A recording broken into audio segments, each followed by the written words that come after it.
Boom grenades are cheating players right and left, and Connor Bryant was no exception. After blowing up Ka Chan, he is one game away from ascending to the top 8 because at the Players' Championship, we do things a little bit different in the Swiss format. There are only 16 players, which means that the second you have reached 3 wins, you advance directly into the top 8. So if Connor is able to take down the next match, he will be there and basically taking a break until the top 8 cut. On the other side, though, the second you receive 3 losses, you are down and out. So this round is very special. Round 3 means we're going to have our first advancers and our first losers in the unfortunate column.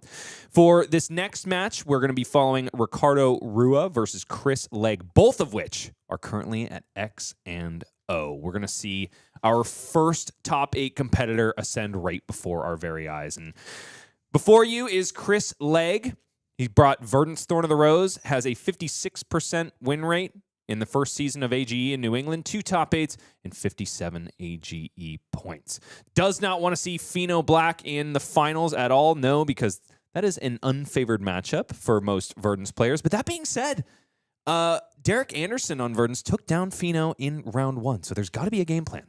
Yeah, I don't know if Chris Legg's got it, but there's one out there, that's for sure. We'll have to see if Chris Legg has legs, and this is the deck, the 80, that he's brought to bear. 3 burn bears, of course, and a lot of other things that are pretty standard in Verdance lists abound. 3 healing potions and a Punamu amulet, along with 3 rampant growths, means that he's ready for combo potential this way and that. 2 erase faces, probably for the man we saw on stream just last round, Connor Bryant. Anything looking spicy to you, Michael? It's looking pretty standard across the board. You know, seeing the Punamu amulet means that he is ready for combo, which is super important if you're planning on facing against anyone that wants to fatigue you out with AB3 or more. Everything else looks pretty stock standard. Like you mentioned, the erase face is super important if you're going up against a Dash IO to turn off that booster at the very least, ask for some cards and disrupt that disgusting aggression that the Dash can sometimes bring. Yeah, you got the Channel Millennium Tree. Sometimes that isn't in every list. I think that's an important thing to look at. Another way to sort of get over the top of people who are bringing Arcane Barrier into you. And, you know, all the classic cards that you use to banish those Earth and get online. Yeah, looks pretty standard. And get over the top, he is definitely going to have to, because it's an Earth mirror, ladies and gentlemen. Not a Wizard mirror, but instead it's going to be a Earth Rune Blade as Chris's round 3 opponent. Ricardo Rua bringing the only copy of Florian Rotwood Harbinger into this Players' Championship. A decision that I think a lot of people would have thought maybe a little remiss. But in round 2, he takes down Derek Anderson on Verdance, a matchup that a lot of people consider pretty cursed for the Florian player. Yeah, and that's an impressive thing to do, and one of the reasons we're so excited for this match, another Florian into Verdance. We're going to see firsthand how Ricardo Rua pieces together that win in a matchup that is supposed to be extremely unfavored for the Florian.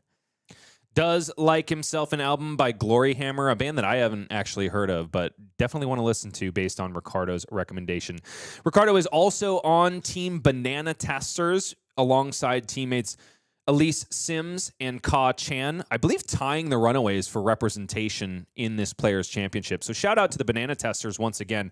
Ricardo's got himself a 56% win rate and 1 top 8 to speak of. He has been one of those players that is grinding out every single event at AGE rather than one that comes out for, you know, the latter half like Connor Bryant and just puts up, you know, 3 or 4 strong finishes back to back. Yeah, it's not easy to hit those haymakers when you've got a room filled with these really, really strong players that show up to the AGE Players Championship and the play-ins.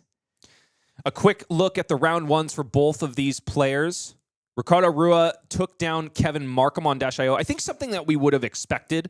If Earth is, you know, a good stonewall into decks that want to go fast, Dash.io can definitely burn bright and burn out in the face of a ton of defense reactions and a fridge that Rune Blade has. On the other side of the bracket, the same side of the bracket, Chris Legg takes down Tyler Goodridge on Syndra Drakai of Aether. 2 copies of Syndra are around. 1 remains super viable, I should say. Nobody is down and out as of yet. Daniel Cole on the left side of the bracket is still holding strong on Syndra. Going to have a very fast match against Connor Bryant. The match is ready, folks, and we have got to go down and see which Earth hero is going to reign supreme. Down to the match floor we go as Ricardo Rue on the left side of your screen, piloting Florian Rotwood Harbinger, seeks to do what a lot of folks think is impossible and take down his Earth counterpart, the wizard, Verdance, Thorn of the Rose, in the hand of Chris Legg. Michael, tell me what you think we're going to see. Honestly, I am looking very forward to figuring that out for myself. My kind of game knowledge at the moment says that Florian really struggles. I would imagine that Ricardo has probably cut as many defense reactions as possible, seeing as Chris is most likely going to be sending a lot of arcane damage. Ricardo needs the blues and the arcane barrier to prevent that. We see a B3 on the side of his board to start, 2 on the chess piece, 1 on the leg piece. So he's ready to go long and defend if needed. Ricardo over pitches in order to establish a rune chant token from Grasp of the Arc Knight and passes over to Chris Legg. And I think in general, the reason people doom on this matchup is because Verdance, in the face of slow decks, can simply bring in the combo package and provide a source of inevitability. And I think that's exactly what Chris is going to try to do, thanks to that wizard arm piece that we see on display there. Metacarpus Node, one of those things that we don't often see played in the feature matchup for Verdance, namely because a lot of these matches where the combo pieces come in seem very inevitable on the side of Verdance. But in this case, we're going to get to see them on full display. Blasting his way into the top 8 is what Chris Legg wants to do. Yeah, and I'm really curious to see here if, because Florian has their own sort of combo in the form of Germinate, it could be that Ricardo thinks that he can get to his combo first and get that off, or it could be that he thinks that he can outvalue the Verdance before the combo comes out. And if that is the game plan, then we should be seeing a lot of aggression coming out of Ricardo early. That's not what I'm seeing here per se, just a 2-card 5. Nothing super exciting when you're on the Florian side of the board, but his power comes later in the game. Some would argue that's the same case for Verdance. In this case, Chris Legg has a source of arcane barrier in his own right, and that is that Metacarpus Node, which could be laid bare for some huge damage on the combo turn. In this case, just providing a way to block some rune chants. There is definitely a decompose race going on before our very eyes. Firmly, Ricardo is in first place when that comes, when we're considering that. There are a couple Earth cards in the bin for him already. So a lot of this matchup is going to depend, yes, on the combo potential of both of these heroes, but also who can get more Earth cards into their banished zone faster. Yeah, it will be very important for both of these heroes to get that extra value and push it for as long as they can before the other one gets online. Ricardo noticing that should have had one more rune chant there thanks to Arcane Seed's life producing 2. He already had one, I guess, floating from the beginning turn of the game where he utilized Grasp of the Arc Knight. Chris Legg does have some offensive capability on the turn when it passes back to him, but it's a Cadaverous Tilling in the arsenal, which is going to require 2 Earth cards in the bin in order to get maximum value. Chris really thinking long and hard about this first turn of blocks, probably considering the pitch stack, thinking that this game will go long. Doesn't really want to block with the card he is currently hovering. This is a very important piece for the late game. Heartbeat of Candlehold, nevertheless, blocks out Reaping Blade. The rune chants are accepted. And now, Chris is able to heal. Reaping Blade is one of those things that we're going to have to keep an eye on all game long. Not for just Chris Legg, the opponent who wants to be gaining life, but also for Ricardo. He's got Earth cards in his own right and is going to be doing some life gain as well. Chris Legg playing out an Everbloom life, gaining 1 life, does have the opportunity to... doesn't have an action card with cost 0 in the graveyard as of yet. Just happy to resolve Everbloom life in order to maximize the damage potential of Cadaverous Tilling, which now comes in for 8. And all of a sudden, Chris Legg is in first place on the Decompose race. Yeah, 2 Earth cards in Banish and 8 coming down on the combat chain. Very efficient turn. 2 cards Ooh. and Face Purgatory bought from Ricardo Rua. So Chris Legg forced to discard a Channel of the Millennium Tree. Not what he wants to be doing with that card, but it does essentially make it so that if he's able to block with 1 action card next turn, he's going to be able to do another Decompose on his turn. It looks and like Felling of the Crown in the hand. pretty solid. Right now, it's back over to Ricardo Rua. 40 plays 38. Ricardo's still not able to gain life, over pitches once again into Grasp of the Arknight, and simply sends Reaping Blade. And I think this is a lot of why people expect Verdance to take this one. When things are going slow, definitely favors her over the Earth Rune Blade. But we can see here that Germinate in the pitch signals to us what this game plan might be. Pitch stacking Germinates for second cycle is an OTK style combo that Florian can set up. And if he's able to get there before the Verdance, it doesn't matter if she's got all these potions set up and can one turn kill if Florian does it first. Cadaverous tilling the block here, losing a little bit of value on that card you usually want to be resolving on offense, but that's because there's a Felling of the Crown in hand and plenty of Earth cards in the graveyard to boot. So Chris, getting a little bit lucky that all of these Earth cards are lining up. Instead, just wants to establish the potion, put the Felling in the arsenal, and you know what? That's a pretty solid play too. Yeah, that makes a lot of sense.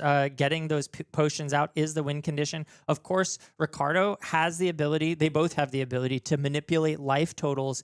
If Chris has more life than Ricardo when it's time to go, he can't.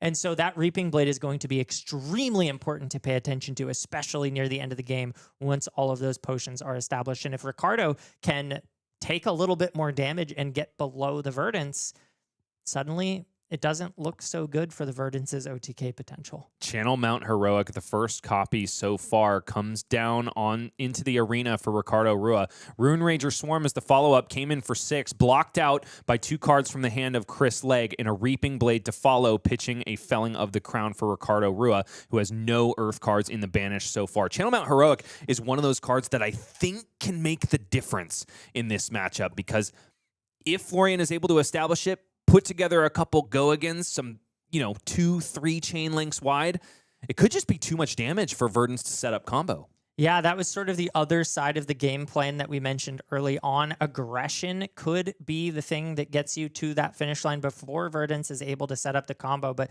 that being said, we are seeing another potion established, and Chris holding onto that last card, IPing himself. Never mind, it's just a waning moon. Yep, and Chris is doing a lot of filtering here. Does have 2 Rampant Growths together at the bottom of the deck after this turn is over, but he's going to be happy about that based on establishing so many combo pieces early. Does mean that Chris might be able to just wait out the pitch stack himself and get it done in the end that way. Yeah, both of these players appearing to be pitch stacking. Chris Legg drawing back up. The advantage is still in his court as far as physical damage goes, I think, based on the fact that he's got enough Earth cards in the graveyard and a Felling of the Crown ready for max value.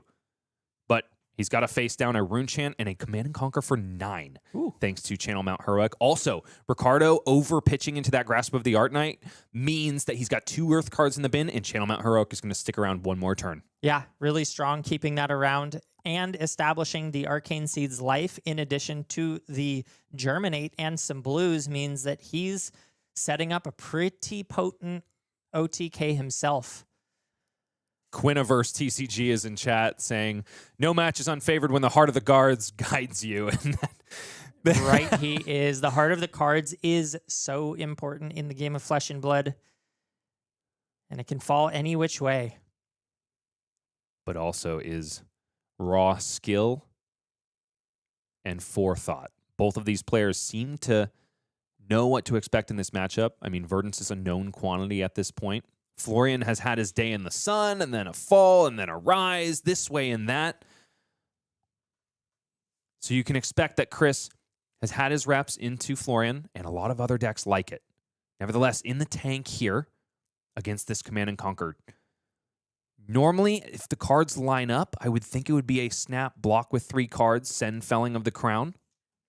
But the block values could be at issue here. I see 1/3 block in Everbloom Life, 1/3 block in Heartbeat of Candlehold. I think that's a Fruits of the Forest, which could be messing up this math. Instead, it's Crown of Providence, protecting the felling for a later turn cycle. Down it goes. Important to mention, combined with 2 Rampant Growth lives. Not the best pitch stack to come around. Yeah, I have to agree. I'm not so sure I like that. It might not mess up things too badly, but that red that doesn't, do anything for the combo is a little bit of a hitch in the pitch stack. So Chris Legg opting for efficiency in the moment over efficiency in the late game if it comes to it. Chris has hit a hitch in the pitch, but nevertheless has 4 cards to work with, plenty of blues. Might just be doing some life gain and also establishing a Channel the Millennium Tree. Does have himself 2 sources of arcane damage from Waning Moon and also Photon Splicing. Photon Splicing, usually not the card you want to be resolving. Generally, that is relegated to an instant speed discard to amp the combo up later on in the game. But it is Channel the Millennium Tree established here. Going to stick around thanks to that Fruits of the Forest in the pitch zone. Which importantly is another card that goes very well with combo. Heals up, does what you want it to do, and it's a blue if you need it. And it's just going to be a Waning Moon for the extra amp 3 from Channel the Millennium Tree. So comes in for 5. Ricardo seeming to accept it readily despite having AB3 in the equipment zone. Down to 34 he goes. Life total is pretty close to parity, which oftentimes favors Verdance, thanks to the fact that she just gets an extra turn with Storm Striders. He's got a 5-card hand and a Channel Mount Heroic ready to go. If he can use all 5 of these cards, this is going to be a massive damage swing. And Enlightened Strike is in the hand. That's going to give Ricardo a lot of offensive capability on this turn. Card goes to the bottom. I have to imagine the chosen mode is go again here. So Enlightened Strike is going to be a fearsome 8 go again. Ricardo doing some serious Briar cosplay if I've ever seen it. I like it. 8 go again here. And Cadaverous Tilling is in the hand ready to follow up. Likely for 11, because I think at this point, Ricardo has plenty of Earth cards in the graveyard to decompose. 19 damage. It's not quite KO numbers, but it's definitely pushing the bounds on offense here. Chris Legg is poised to take some damage.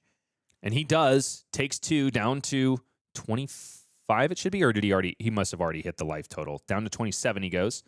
And the follow-up is, of course, Cadaverous Tilling. The decomposes only 2 Earth cards in an action. So Ricardo probably trying to protect himself for the next decompose down the line. And yeah, a fearsome 11. This Channel Mount Heroic has done some serious work. It's gotten 6 plus 6, 12 value since being established.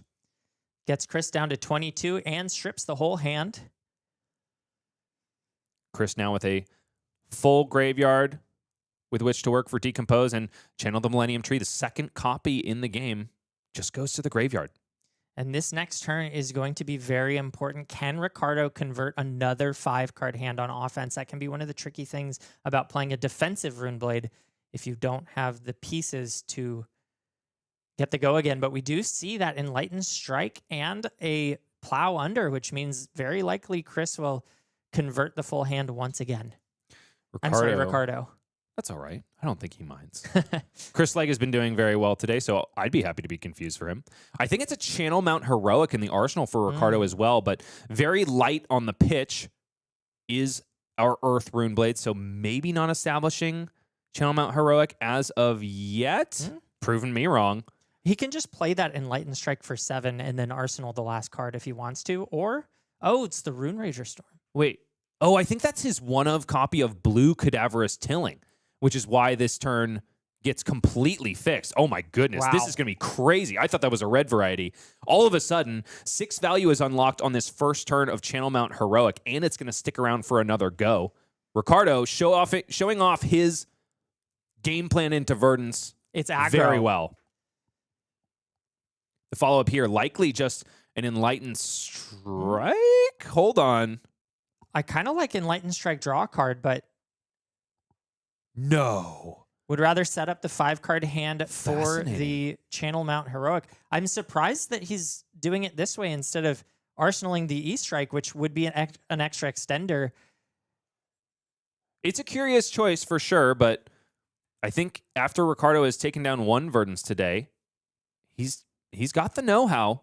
I definitely would have sent that at E-Strike and get maximum value on Channel Mount Heroic, especially when you've already got your opponent on the back foot. Chris Legg, with no more copies of Heartbeat of Candlehold left in the deck, does gain 3 life there, up to 21.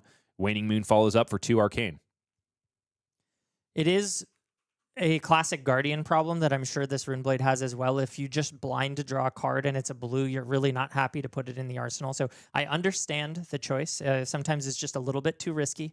But here Ricardo chooses a Plow Under, which runs the risk of not having the extenders. We'll have to look at his hand and see if he can convert, once again, all 5 cards on offense. In this case, also doesn't have an arsenal to target on the side of Chris Legg. Bramble Spark, revealing Fruits of the Forest in the blue, is the first action for Ricardo here. So 1 Arcane is going to ping through, and also because of Earth Fusion, going to get +3 on the next attack action card, which is Plow Under, after double pitching Earth cards again. So this Channel Mount Heroic, like the one before it, is going to stick around for 3 total turns. So this Plow Under, yikes. Big bad 12. Yeah, it's a lot of damage.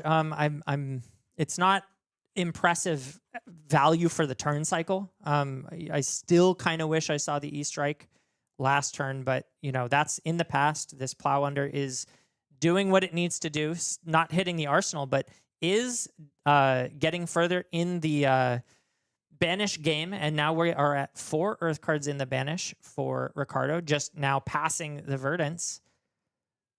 It was a huge moment for Ricardo getting rid of the Felling of the Crown on Chris's side of the board. I think these life totals would tell a very different story if Chris had been able to resolve that earlier. Nevertheless, 3 healing potions established and a Punamu amulet at the bottom of the deck. Chris, by all intents and purposes, has assembled Exodia and also is going to be able to save life much more efficiently moving forward, thanks to the fact that he's essentially rid himself of non-blocks. Yeah, no, the deck is now primed and ready to play the regular Verdance game plan. And I think he's probably feeling pretty good in this spot. Burn Bear in the hand, along with a Felling of the Crown. I do believe I see a blue. So Chris could start doing the natural Verdance thing, block with 2 cards, send a Felling of the Crown. But Ricardo's got one in his hand as well, and also a Swarming Gloomveil to boot. And I think it's an Everbloom Life in the hand too, so should have enough resources to fuel this fearsome Channel Mount Heroic turn. A Life Valley separating these 2 heroes. 34 plays 18, but the game's going to be a lot closer than that when it comes to its conclusion, Michael. Yeah, no, this life total is not something to take as gospel at the moment, as 10 damage comes through Runic Reclamation. Interesting. Runic Reclamation is the choice here. No auras on the side of Chris Legg. This gives him full steam ahead to just send a Felling of the Crown of his own. I wonder if there was a consideration to... Did he have the resources for it, though? No, he didn't. I was thinking a Grasp of the Arknight plus Gloomveil plus something else could be the sauce, but I think Ricardo was 1 resource short. Felling of the Crown for Chris Legg, who sits at 14 to the 20 life surplus that Ricardo Rua has at 34. But this is exactly what Verdance wants to be doing at this stage of the game. Mid-game is Felling of the Crown and Plow Under central. Yeah, slowing the game down here, pulling cards from Ricardo. The key here is not necessarily to have an above rate value turn, although, of course, the Felling is above rate in value. But it's to keep that life total at a safe enough place to be able to get the combo off when you need to. If you have to be forced into blocking when you finally draw the pieces, you're in a lot of trouble. Ricardo now on the blocks. It's Cadaverous Tilling, Plow Under, and Grasp of the Arknight, dedicated to completely stuff the damage from Felling of the Crown. And you might say that didn't do the work that it needed to, but it is giving Chris a bit of a reprieve. I definitely think it's a bit of variance that is going Ricardo's way, that he was able to establish 2 Channel Mount Heroics that got maximum value. Yeah, no, that definitely worked in his favor. I think Ricardo is going to need the 3rd and final copy soon and be able to extend it for multiple turns, though, in order to seal this game. Chris still has a healthy 14 life to work with. And 2 Rootbound Carapai in the hand, 1 posturing to go to the bottom of the deck, but having his first copies in hand does mean that Chris is going to be online Yeah. on defense, which definitely is a point in Verdance's favor, getting online before Florian. And they just sends them both out, full blocking. And as scary of a card as Felling is, it almost feels like this play worked in the favor of Chris, just doing everything he wanted to, not taking any damage, and happily getting online. And there it is. 2 Earth cards and an action card each for Rootbound Carapace, 1 and 2, which means 2 Fellings of the Crown blocked out back-to-back. It is pretty funny to see 2 Earth heroes just sending that back and forth and giving maximum respect. Channel the Millennium Tree now coming out for Ricardo, which is another way that he can push damage. Chris Legg may not have the Arcane Barrier to support blocking this out if he's able to keep it around for a few turns. And I could see this being the chip that gets him to the point where, because again, it's all about making sure that Chris has to block with his whole hand and prevent the combo from coming out. Channel the Millennium Tree established for Ricardo Rua. Another blue in the pitch, likely for a Grasp of the Arknight trigger. I think he's going to hold on to that Arcane Seed's life until he can get his last Decompose going. Because that makes sense. That is a card that becomes an absolute house. In this case, the 4 die on the rune chant is indicating 4 arcane damage, not 4 rune chants. Don't get that mixed and muddled, ladies and gentlemen at home. Channel the Millennium Tree also going to stick around thanks to the Autumn's Touch that's in the pitch zone, ready to put a flow counter on that aura.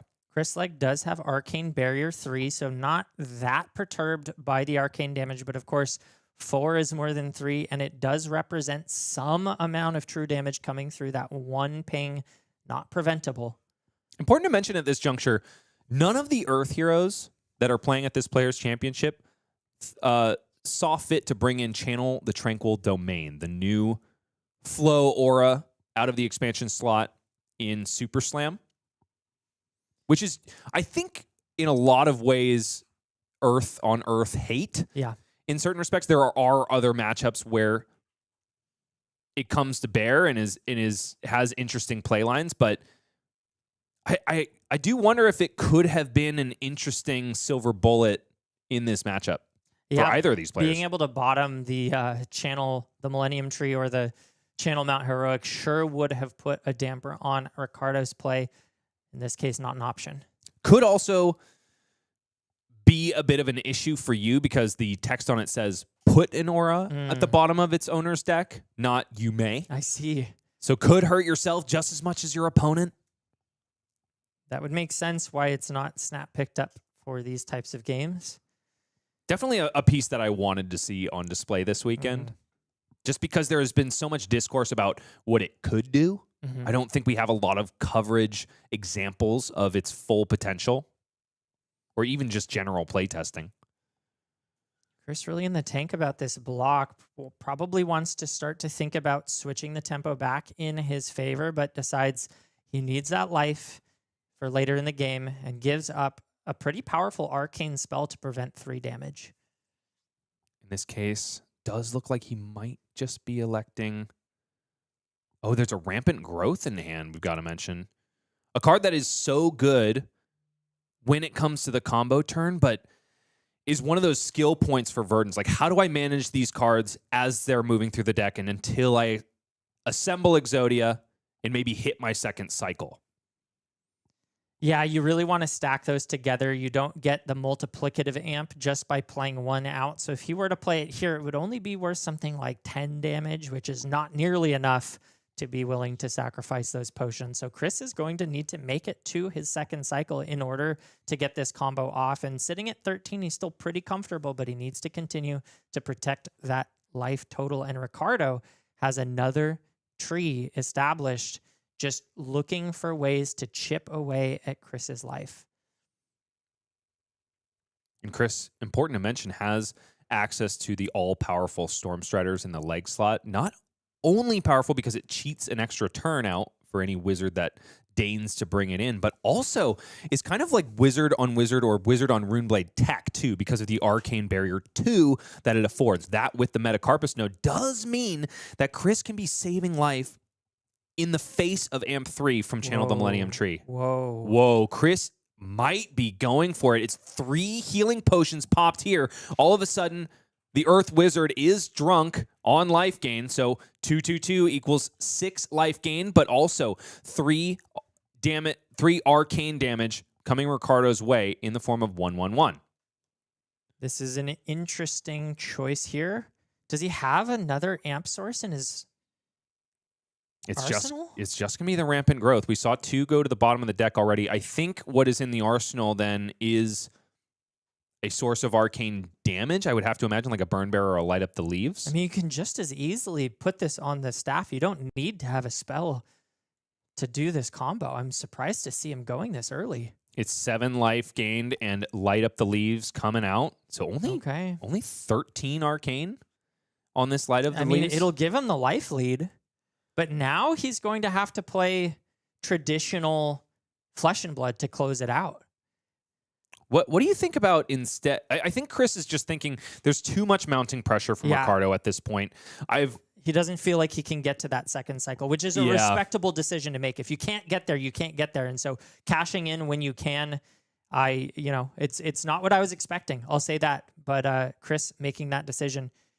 I would have to agree, because the other option at Chris Legg's disposal was just send the light up the leaves, arsenal rampant growth, and wait for the other 2 to come back around. In this case, Ricardo Rua cashing in the Arcane Seed's life despite not being online yet. So it's only 2 rune chant tokens and 1 life gained. Yeah. Because Chris Legg had the life lead for that one moment, Ricardo ekes out 1 extra value from Arcane Seed's life despite Reaping Blade being in the arena. Interesting here. Looks like maybe even an IP at the end, unless he's got another way to pitch an Earth card. No, I don't see it. No, it's a Channel Mount Heroic, but I think it's a Channel Mount Heroic and an Enlightened Strike, which might be why Ricardo is willing to take an IP penalty here. Yep. Enlightened Strike, one of those cards that we've seen on full display, being like the Channel Mount Heroic enabler in this Florian deck. Now it makes a lot of sense, as once again Ricardo takes the life lead, dealing 6 damage to Chris. A little bit of an IP penalty, but justified with the arsenal choice. E-Strike, the clapback from Chris Legg, at the ready to arsenal a Channel the Millennium Tree. So likely Enlightened Strike chosen with +2 as the mode. And did he get Rootbound Carapace? This could be Ricardo getting online. It is a Rootbound Carapace in the hand. At 6 in the banish, so he's going to get online here. This is good timing for that card to show up. The downside, though, I don't believe I see a pitchable Earth card. I think that's a Condemned to Slaughter. Yeah. Second from the right, which means that Channel Mount Heroic is going to have to wait yet another turn. And Ricardo is pondering how to navigate this. It's clunkier than he was hoping for. You saw the body language. Yeah. He kind of turned his head to the side, knowing that that IP penalty kind of is biting him in the butt right now. Just a little bit.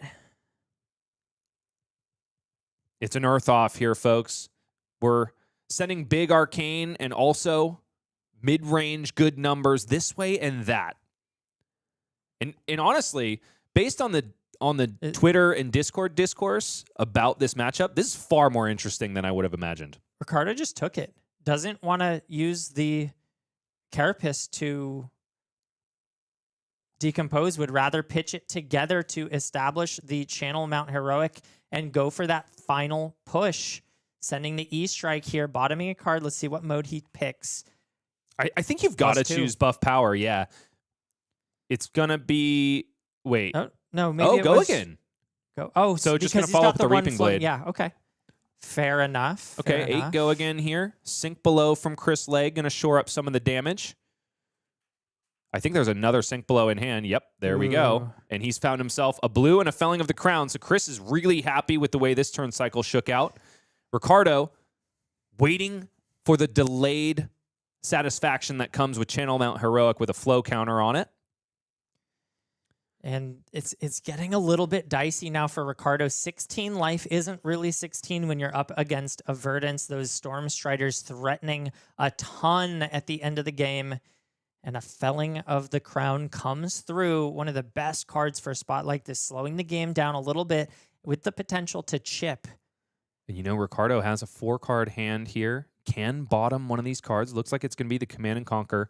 Take 5 and then send a felling of his own. Oh, but now he's at 11. It's really close. He is insulated a little bit. We've seen all of the combo paces utilized at this point for Chris Legg. Yeah. Those 2 rampant growths are now just going to be burning a hole in his pitch stack. But we know that 9 is the number. We also know that Ricardo has AB3, so it really is 6 as the number. It's got just under double that at the moment. And you know, this felling of the crown means that Ricardo is the first one to threaten lethal this game. It must be blocked to some degree. But what are Chris's choice? He has been, in this late mid-game, burning through all of the defense reactions in his deck. They were fairly clumped. So I don't see any in the hand now. Instead, it's Plow Under, Everbloom Life. Glare is rough for me here. Can't quite make him out, but that's all right. We'll just have to wait in anticipation to see what comes down. 11 is a lot of damage when you only have 3 cards in hand to block with. That means some will chip through unless that chess piece is committed. It seems like a good time for it if the non-attacks line up to get the value off of that embodiment of the earth. Has Ricardo done his decompose yet? He's still indicating 6 earth cards in the banish. I think he's already done it. Yeah, I think that dice just hasn't quite caught up. Which does mean that Ricardo's finally online, and he can start making some serious rune chant value plays. It's a big deal. But the story of this game has definitely not been how many rune chants is he sending. It's definitely been more on the side of the physical damage that has been fearsome for our Verdance player. Yeah, these channel mount heroics have really been heroic. 11 damage still to consider for Chris Legg, who is in the tank. Perhaps popping off that combo because he was detecting that this was his fate to face down a felling for 11 later on in this game. You got to hand it to Ricardo. It's a nail biter, especially when you're sitting at 11 life against a Verdance with Stormstriders, but he has been navigating this game very well thus far. Yeah, and if he has 2 blues to back it up, I said 6 earlier, but really his safe point is 3. Yeah. Chris agonizing over this blocking decision. Knows that he's in the meat grinder here. Reaches for Barkskin of the Millennium Tree.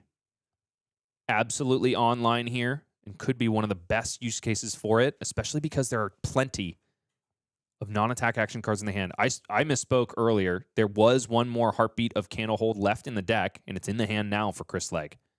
Yeah, a good card to block with, but also a really good card to heal with and ping with. The value you get when you're online is very, very good.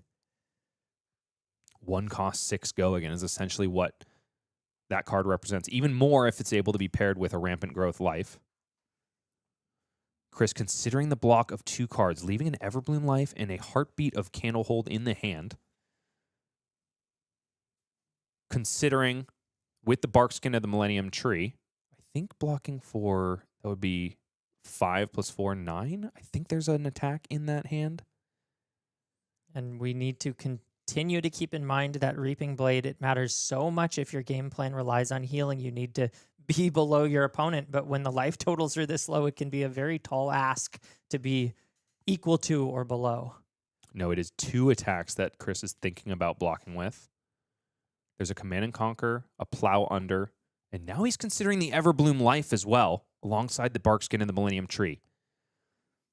Definitely a lot to consider on this blocking decision because of that Reaping Blade.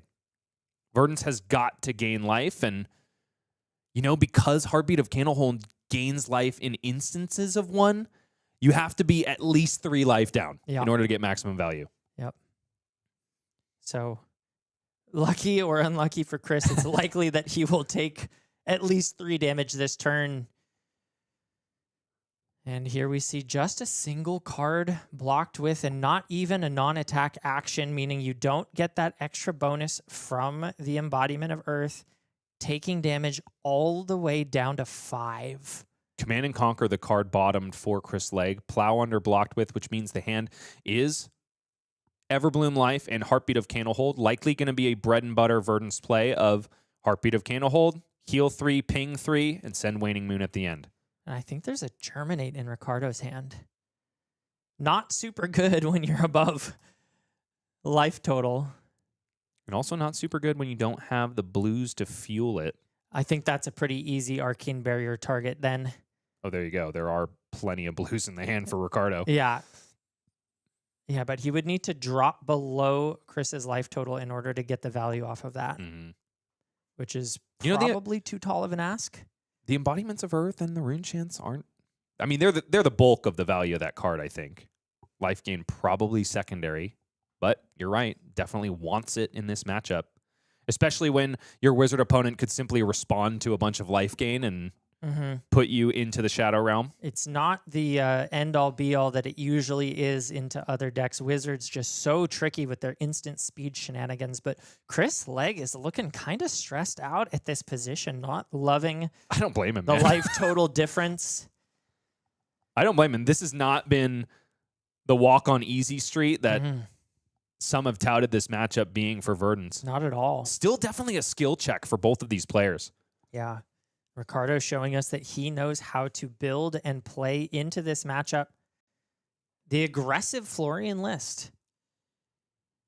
And you have to imagine on some level that that aggression is sneaky. It's not really expected. And you saw how Chris brought the potions into the matchup, probably thinking that it was going to be more of a slow game and getting punished with all the aggression.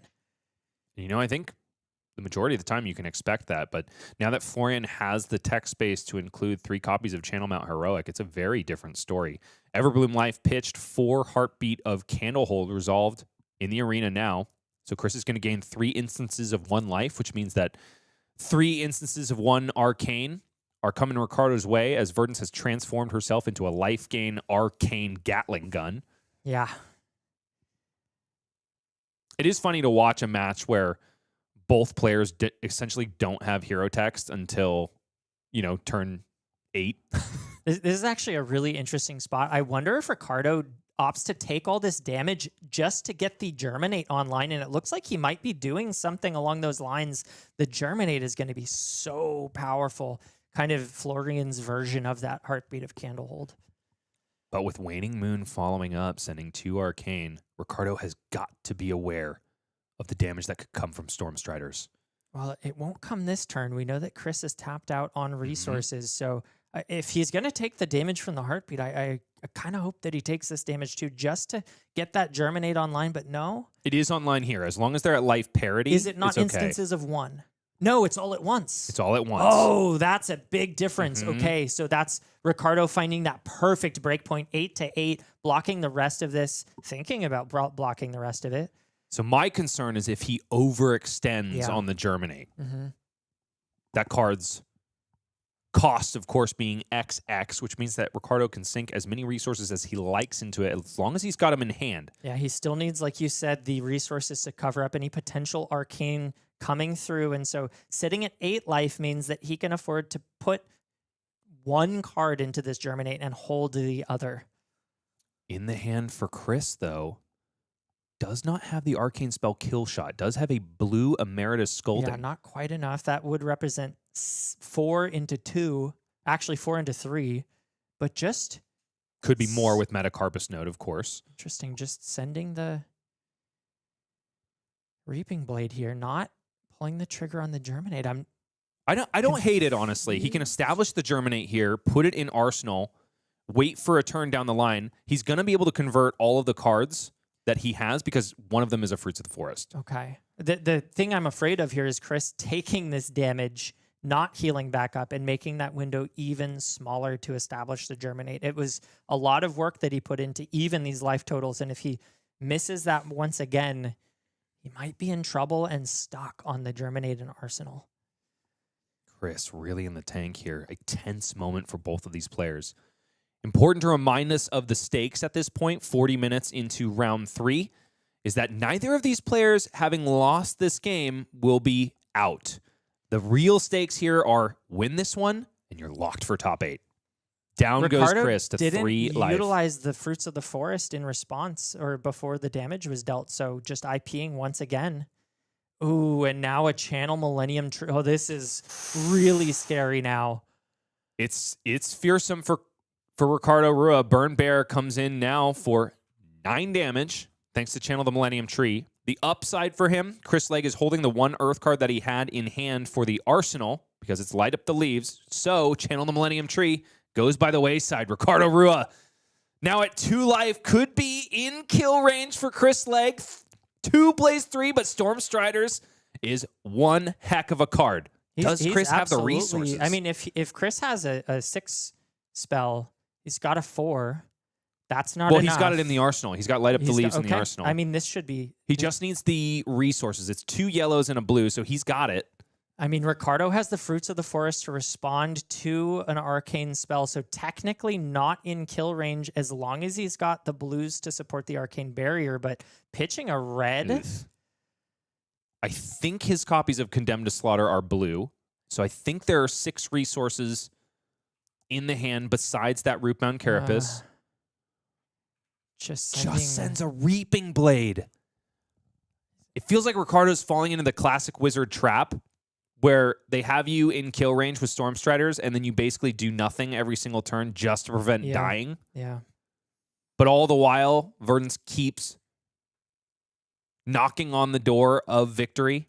I have to think that Ricardo wasn't expecting no blocks on that last attack. It seems like he set that life total up for a reason and then just missed the window to utilize it. And here it goes. This could be the end of this game. Light Up the Leaves coming in for 6 arcane. Ricardo forced to finally discard that Fruits of the Forest. Back up to 4 he goes, but then it's going to be a blue in the pitch and still taking 3 down to 1. He's in a worse off spot than he was last turn cycle when he was between a rock and a hard place. Chris Legg firmly with his foot on the gas. Ricardo forced to put yet another blue in the pitch zone to cover up the waning moon. He's only got 1 card left, probably just going to be forced to pass back to Chris Legg and hope that there is not enough damage. And Chris has finally found Rampant Growth Life. 2 copies.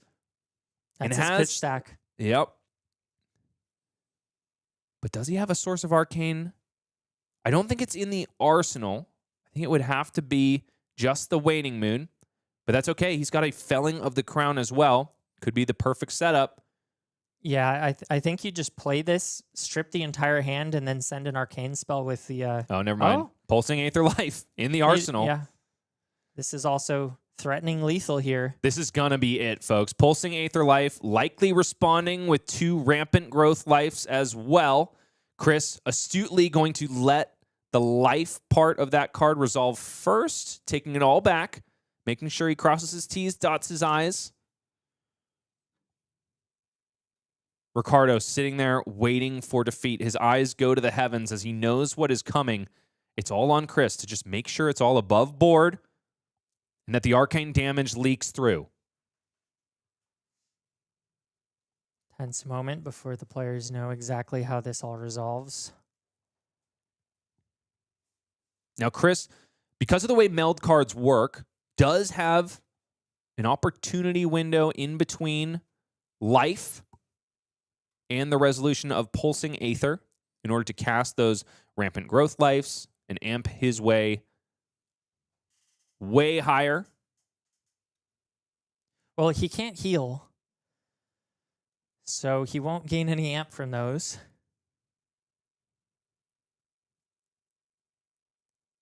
That's true, actually. Oh my gosh, this is a really crazy game state. Instead, it's Felling of the Crown for Chris Legg because cannot gain any life thanks to Reaping Blade. Felling of the Crown, going to do some serious work though. Ricardo must bottom a card. Also going to be forced to block with just about everything left. Yep, 3 cards. Oh, no. And so Chris, after Ricardo passes back over, sends the Storm Striders plus Pulsing Aether, and that is going to slam the door on this round 3. Yep, response is coming. Punamu Amulet right after hitting second cycle. Pulsing Aether, discard a Phantom Photon Splicing, and that is it. Fist Bump extended. All of the arcane damage leaks through. Chris, head in hands. Wow.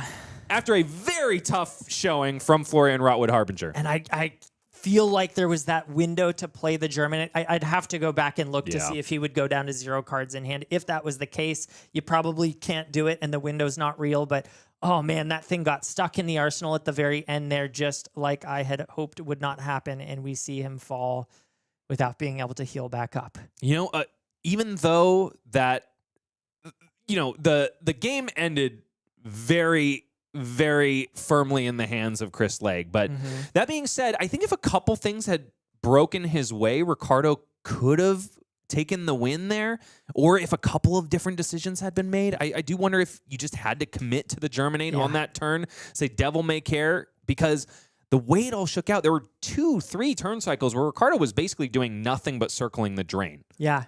No, this game was very reminiscent to me to the Kachan game, where it was like these micro decisions that were made throughout the game that just kind of, like, it seemed like he was there and then just didn't quite piece the game state together that he needed in order to survive. And that was it. And the Verdance was able to get there. After an early game that was absolutely in the hands of an elemental rune blade, it definitely shifted in the mid game and certainly in the late game after all was said and done. Honestly, Ricardo, it seemed like the seas were parting for him after resolving 3 channel mount heroics that stuck around for at least 1 turn. In the case of 2 of them, it was 2 turns, and got some serious physical extra points of value there. We are going to be back with an interview with Chris Legg, but first, we got to review our format again. At this point, Chris Legg is the first person on stream to ascend to top 8. He, along with 1 other folk in the room, is going to be there at the ready for to play for the trophy. Ricardo Rua is not out, though. He descends to the yellow box on your screen, 2-1. Going to fight for his opportunity to make the top 8 in the next round and stay out of the red zone. But that is definitely where we are going to find ourselves in the next 2 rounds, Michael. We like to be where the stakes are highest. Yeah, we've got a... Oh, I'm getting that we just lost Kevin Harcum and Tyler Goodridge to the O2 bracket. Our first 2 players falling out of the tournament as well. So sorry to see them leave, but of course in a game like this where there can only be 1 winner, there have to be losers as well. And Daniel Cole is the second undefeated to get into the top 8, which does mean 1 copy of Syndra Drakai of Retribution and 1 Verdance is the beginning of our top 8. Going to be interesting to see who makes it in. Otherwise, you got to keep your eye on that Gravy Bones, because maybe he can be the answer to the unstoppable force of Chris Legg and Verdance. If the player profiles are anything to be believed, that Gravy Bones seems to be the boogeyman of the tournament. Almost every player profile I've seen says they do not want to face Pheno Black at any point in this tournament. So surely he will be one of those representing the top 8. We'll have to wait and see, because he's swimming somewhere in the middle right now, and he still has his work cut out for him to get there, just like all the other players. Definitely not a lurker of the depths, still a known quantity. But we'll have to see how it all shakes out here at the New England Players Championship. That's Season 3 of AGE, and there is so much more flesh and blood left to be played, so don't go anywhere. We'll be back in 2 minutes with an interview with your winner of Round 3, Chris Legg.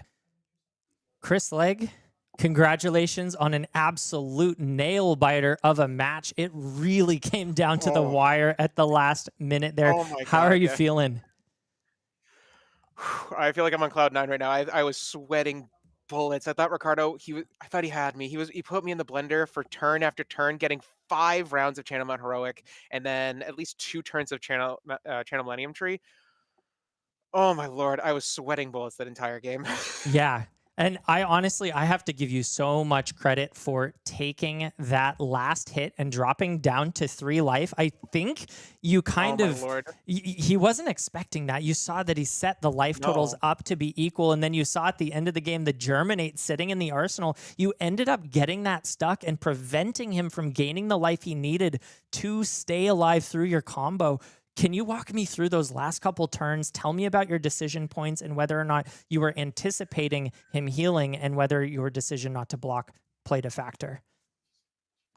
Honestly, I was not expecting him to heal with the Germinate. I'll be blunt in saying that he definitely hit that Germinate. I had no idea it was going to be there. I probably should have known that, but I didn't, and that's fine. But my anticipation was more just trying to figure out what was the best value I could get out of the turn, and I realized in that turn I needed to, tuck a card. And I knew what I wanted to get. I wanted to get at least 5 to 6 value, and I realized that by going Heartbeat effectively gains me 3, because I still have the ability to gain 3.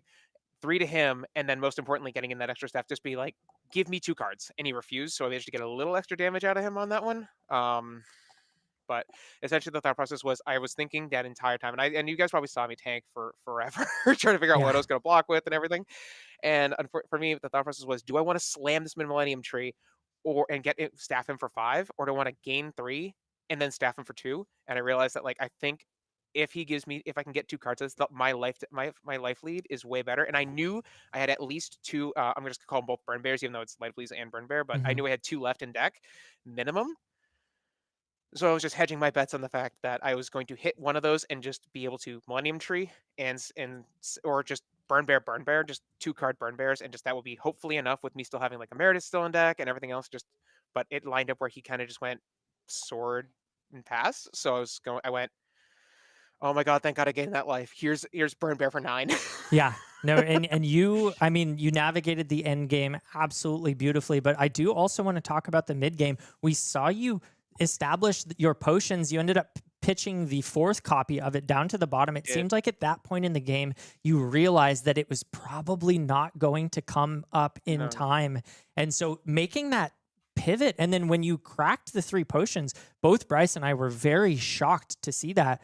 Can you walk us Yeah. through how you were able to come to that decision? What seemed to us right in time. I think if you waited any longer, it might have Oh, been yeah. too late. I was super dead if I didn't do that. So the thought process was essentially, I realized that I was taking too much damage too early. With him getting 5 rounds of Chain of Heroic, I was pushed way low, way too fast. So I realized, okay, this is the 3rd rampant growth. I only had 1 left in like my first cycle because I pitched 2 of them super early. So I realized with Potion down there, we're not getting to second cycle. That just was not happening.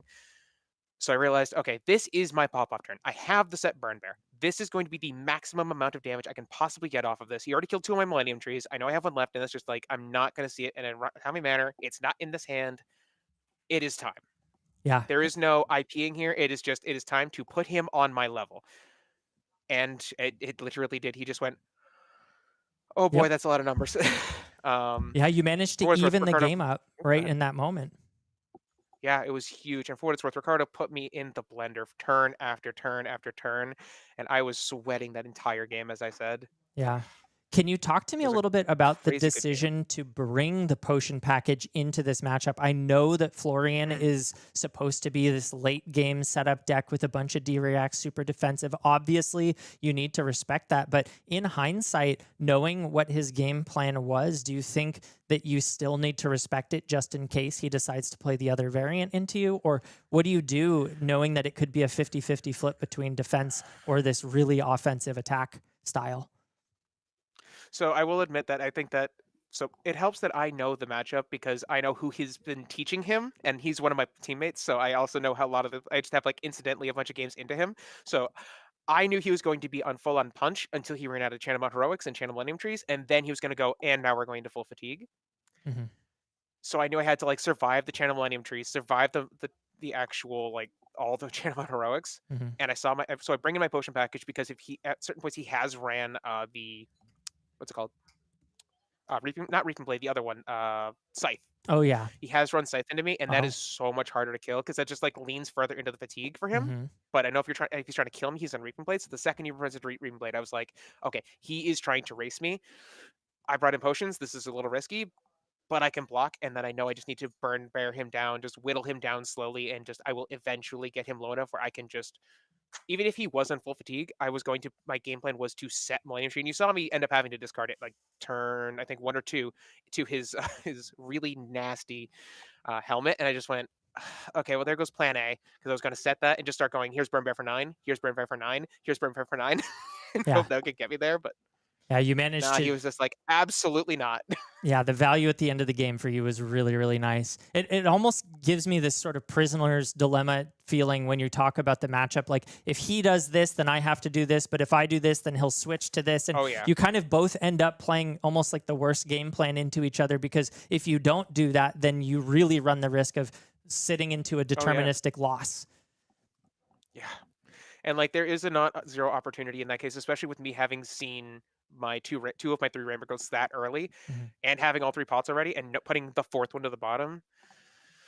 That just puts me in a really weird spot. Like I think in that matchup, I had to very much just change my game plan. Like the entire thing was on the fly at all Yep. times. Yep. Like I was constantly changing my game plan, going, I need to block here to survive. Okay, now I need to pressure a little bit of damage, and just back and forth and back and forth, just basically kind of almost being reactive in a way. Hmm. Yeah, And that this was kind of game just like the loose game plan. This game was such a good example of player skill and matchup knowledge, and the ability to pivot is so important in the game of Flesh and Blood. I've seen countless games live here on our coverage where it really comes down to a player identifying that whatever their game plan was is not going to work and that they need to find a new one Yeah. right in the middle of the game. Really, really cool read. Really awesome to see it pay off.